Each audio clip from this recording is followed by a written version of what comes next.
Hey folks, Cooley again. Got another one of your emails about high-tech cars and modern driving from Ryan this time, who says, I'm looking to replace my '04 Suzuki Grand Vitara, that's half his age, with a 2020 Kia Soul. I've always been told that I should never buy a car in its first model year due to reliability concerns. Is that still true? This is interesting, Ryan. That old chestnut has been around forever. Specifically, it refers to buying the first year of a model refresh. You know, like a Mustang or an F-150's been around forever. Its first model year was decades ago. But we're talking about each time they do a major refresh. Each time the car looks different. Basically, the guts underneath are different as well. And people have always said, oh, don't buy the first one. It hasn't been debugged. Wait till the next model year. I'm not so sure it's true anymore, to be honest. That old rule is good for the 20th century.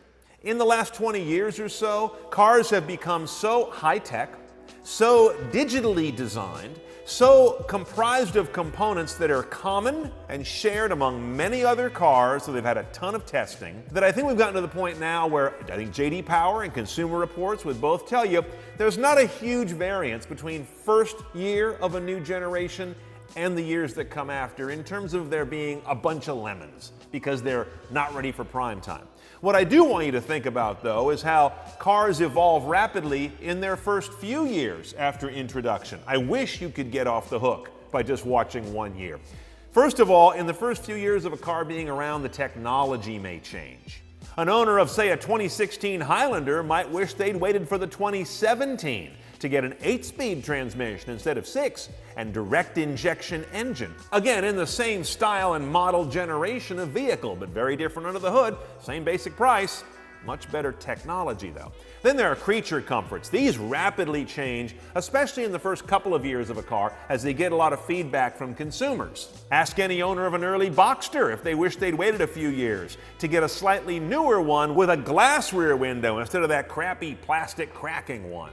Then there are safety recalls. This has become a huge deal in the industry lately, with some recalls at a scale we've never seen before. And it can take a year or more just to get the parts in to do the fix on your car. Ask a lot of people who are sitting on cars that still don't have their dangerous Takata airbags replaced because the parts are still not available. So that's a pretty serious one. Then there are design defects that may not surface for a few years after a model rev.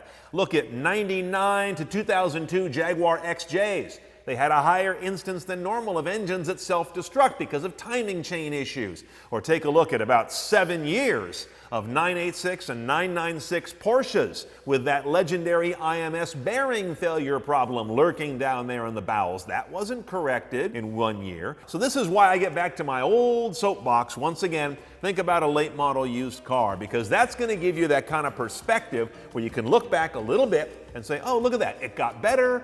This one had some bugs, this one doesn't. Now I've got some comparison as opposed to just blindly saying, I'll just get year 2 and hope that's going to work out the best. Then you got this idea of checking technical service bulletins. These are very important. Take out a subscription on one of the sites that lets you see these. These are things that dealers are told by the manufacturer to correct. They are not at the level of a recall for safety, but they're often a consumer reliability and customer satisfaction issue. So you want to make sure a car doesn't have a ton of those, or if it does, that they've been addressed by the previous owner.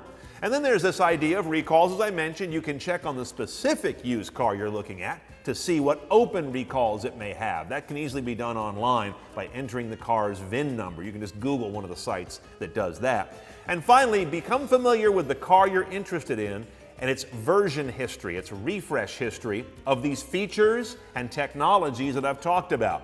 Go search around. Often the buff sites, the club sites, the fan sites that are really into that make and model will have a thread somewhere about the revs and the changes in that vehicle. What year got what? And then you can find the sweet spot pretty easily. So throw out the old first year is crummy rule. Sometimes it's a great year or just as good as any other, and look a little more deeply as you do your search.